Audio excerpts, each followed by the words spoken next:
Assalamualaikum, welcome back to Mamika Channel. Apa kabar teman-teman? Semoga selalu sehat dan juga tetap semangat dalam beraktivitas bersama dengan keluarga tercinta. Teman-teman, kali ini saya mau berbagi resep selai nanas untuk isian nastar. Di sini saya bikin langsung banyak ya. Ini itu bisa dipakai untuk sekitar 3 kg adonan nastar. Dan di sini juga saya berbagi tips bagaimana membuat selai nastar yang awet, bikin kue nastar itu tidak mudah basi, berjamur dan sebagainya. Terus juga tips-tips mudah lainnya untuk membuat isian selai nanas yang membuat nastarnya itu nanti mulus, tidak retak. Langsung aja ikuti step by stepnya, jangan di skip karena banyak banget tipsnya di sini ya. Langsung aja kita simak videonya bersama dan selamat menonton.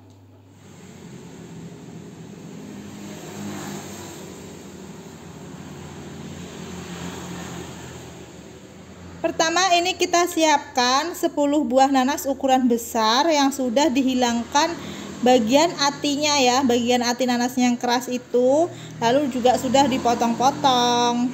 Kita blender seperti ini ya teman-teman. Kalau mau diparut juga boleh, sebentar aja blendernya, nggak usah lama-lama biar masih ada seratnya. Ini semuanya sudah selesai, kita haluskan dan sekarang siap untuk kita masak ya teman-teman. Gunakan api sedang cenderung besar nggak apa-apa, tapi nanti kalau sudah mulai agak susut airnya harus dikecilkan apinya gitu ya. Nah setelah itu ini kita aduk terus ya kayak gini, atau boleh juga kalau masih mengandung air kayak gini boleh juga ditutup, tapi sesekali tutupnya dibuka sambil diaduk ya biar nggak gosong bagian bawahnya. Bisa kita lihat ya teman-teman, ini airnya udah mulai menyusut. Di sini saya pakai api besar dan ini juga nggak saya tutup kalau saya ya.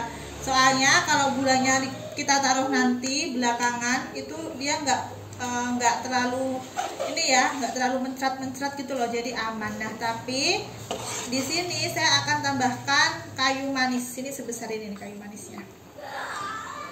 Nah gitu. Kenapa kita tambahkan ketika airnya masih agak banyak, itu biar ini ya bisa menyerap dengan baik gitu, wanginya bisa keluar.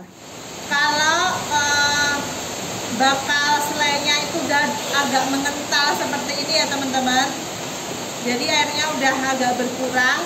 Sekarang kita masukkan gula pasir.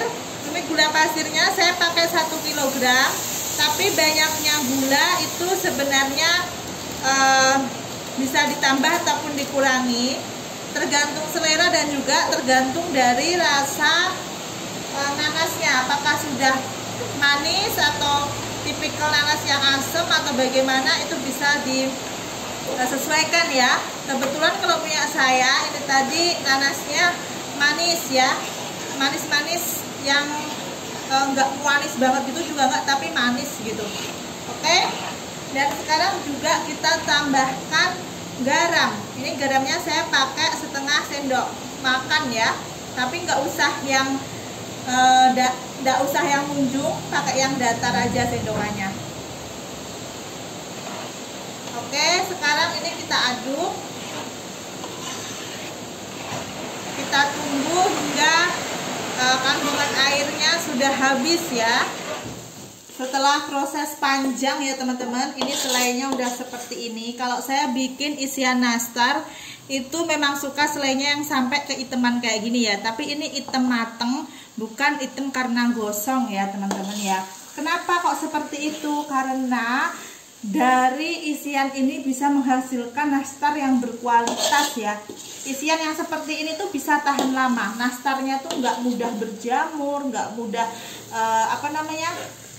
basi ya, karena ini tuh selainya bisa tahan selama 6 bulan loh teman-teman kalau udah matangnya sampai kayak gini ya. Jadi di nastar itu juga nanti kalau untuk produksi penjualan itu lebih aman. Oke. Dan kalau sudah seperti ini udah cukup ya kita masaknya. Jadi dia udah kayak menyatu, menggumpal kayak gini. Terus waktu diambil sedikit adonannya udah bisa dibulatkan, nggak blenyak lagi, berarti udah cukup ini untuk masaknya. Rasanya enak ya ini selainya. Jadi selainya itu manis tapi juga masih ada sedikit asam-asam dari nanasnya. Jadi bener-bener kayak cita rasa yang ini ya asli dari nanasnya itu masih terasa gitu. Oke, ini udah cukup.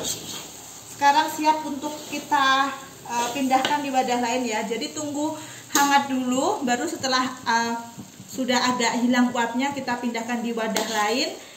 Jangan ditutup tapi ya, nanti ketika sudah benar-benar dingin baru kita tutup wadah kedap udaranya, terus bisa disimpan deh di dalam kulkas. Jadi bikinnya misalkan hari ini kita simpan semalaman di dalam kulkas, besoknya kita keluarkan lalu bisa dibulet-buletin, lanjut nanti simpan lagi, bisa dipakai buat bikin nastar kapanpun gitu ya, karena ini tahan lama. Ini setelah kita simpan di dalam kulkas semalaman, selaynya sudah siap untuk dibentuk. Untuk selai nastar yang bagus itu teksturnya seperti ini ya teman-teman. Dia tidak benyek dan juga agak kering seperti ini. Karena kalau terlalu benyek memang bisa dibentuk bulat, tapi nanti untuk nastar ketika dibentuk dengan adonannya biasanya akan retak-retak. Jadi salah satu kunci sukses membuat nastar yang mulus itu juga rahasianya ada di selai. Nah, untuk menakar di sini saya menggunakan sendok takar yang 1 gram ya. Jadi dia nggak begitu besar juga nggak begitu kecil. Kayak gini, takarannya kayak gini ya teman-teman. Kita ambil lalu kita buletin.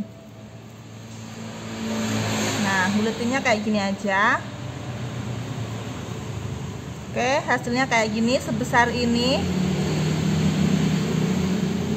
Lalu kita taruh, lakukan cara yang sama hingga selesai. Nanti setiap lapisannya, jadi ketika sudah penuh, nanti lapisannya itu kita kasih plastik biar nggak saling lengket gitu.